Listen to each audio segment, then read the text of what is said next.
असां ही वाइदो कयो हो त पाकिस्तान जी अदालत असांखे इंसाफ़ ॾींदी। के बि लगारी साहब लाहौर जे फोरम ते दाहूं ऐं कूकूं ऐं रड़ियूं करे चयो हो त मूंखे ॾसियो त मां कहिड़ी अदालत जो दर खड़कायां जिते मूंखे पंहिंजे भाउ जो जनाज़ो मिले। खुशनसीब आहियो तव्हांजो जनाज़ो जेको वाइदो कयो हुयोसीं उन वाइदे मुताबिक़ साईं नूर मोहम्मद तुलियो साहब उन जी टीम ऐं असां उन जा नंढा ख़िदमतकार आहियूं जे असांखे तव्हां जनाज़ो पहुतो आहे।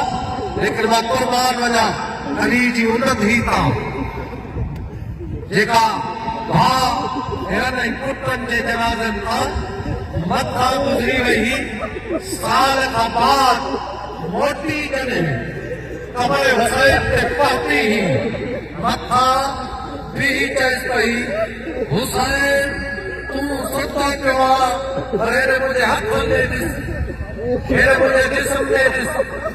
उहा अदालत तव्हां जूं न्याणियूं तव्हां जूं भेनरूं सभु घरनि में वेठी हुई।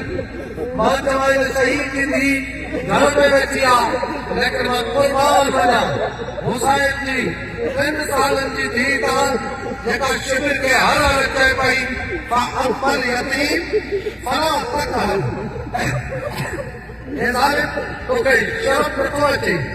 मुंहिंजो चहिरो बि ॾिस, मुंहिंजा हथ बि ॾिस।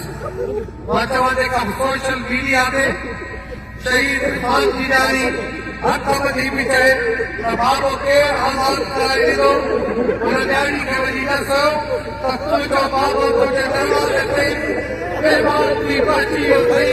हुन भेणुनि खे ॾसो त तव्हांजो भाउ पहुची वियो आहे। हुन भाउ खे ॾसो। लेकिन क़ुर्बान वञा हुन भाउ तां जेकी करबला में जनाब अकबर जे जनाज़े खां बाद खीमे में अकेली थी वेठी हुई। क़ुर्बान वञा जनाब पहले जाता, क़ुर्बान वञा अली जी उन धीउ तां, क़ुर्बान वञा उन भाउ तां जंहिंजी खे ख़बर पई त अब्बास जो जनाज़ो पाइबान थी वियो आहे। तव्हां खुशनसीब आहियो। सिर्फ़ हुकूमत खे तव्हां यादि रखिया तो असांजा बच्चा तड़पाया तुंहिंजा बच्चा बि ईअं ई दराज जो तोखे पिछे या इक़्तिदार जो नशो या इक़्तिदार जी मस्ती अचड़ी वञणी पई। तव्हांखे इहो ॾिसण शहीद सां वाइदो कयो, शहीद तव्हां वटि पहुची वियो हर वाइदो कयो पुरअमन थी रहंदासीं। दुश्मन इहो थो चाहे त असां कानून हथ में खणूं ताकि दुश्मन बहानो बणाए असांखे दहशतगर्द क्लियर करे। असां धरती जा वारिस आहियूं, तो असां ते जंग वही आहे।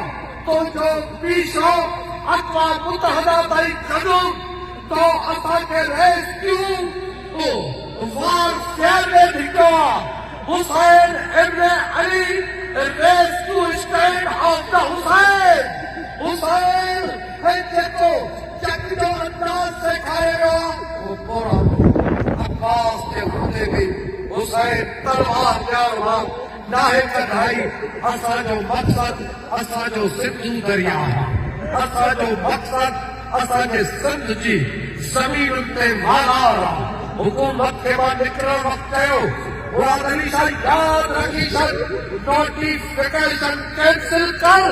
वरन शहीदनि ऐं जे जनाज़नि खां बाद ऐलान जेको कंदासीं वो हुकूमत न रहंदी, बबुल खां बंदि थी ईंदासीं। खाओ पोइ इन्हनि खे इहो वठनि असां शहीद जो जनाज़ो ॾींदासीं त इस्तक़बाल ही छा थो सम्झे शहीद जी मोहबत निकिरी वेंदी। मां निकिरण वक़्तु इहो ऐलान कयो आहे त शहीदनि जो बि प्लान थींदो पुरअमन अहिड़े अंदाज़ सां थींदो जीअं अली जी धीउ जॾहिं मोटी ही न हर को पाण खे पियो बराबरि करे, हर को पाण खे पियो।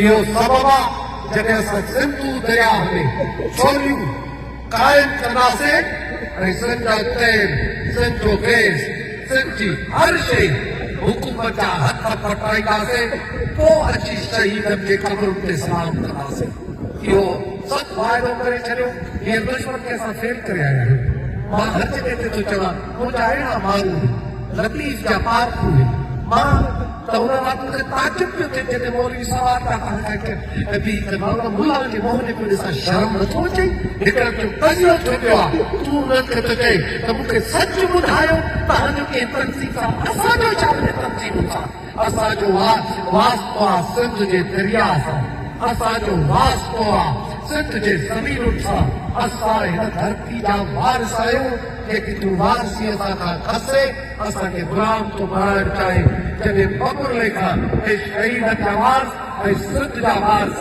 कराची जे लॉन्ग मार्च कयूं उन वक़्तु तोखे ख़बर पवंदी तुंहिंजी हुकूमत जे वक़्तु हिलणु शुरू कंदी तोखे उन वक़्तु ख़बर पवंदी त सिंध जा हक़ कीअं क़ाइमु आहिनि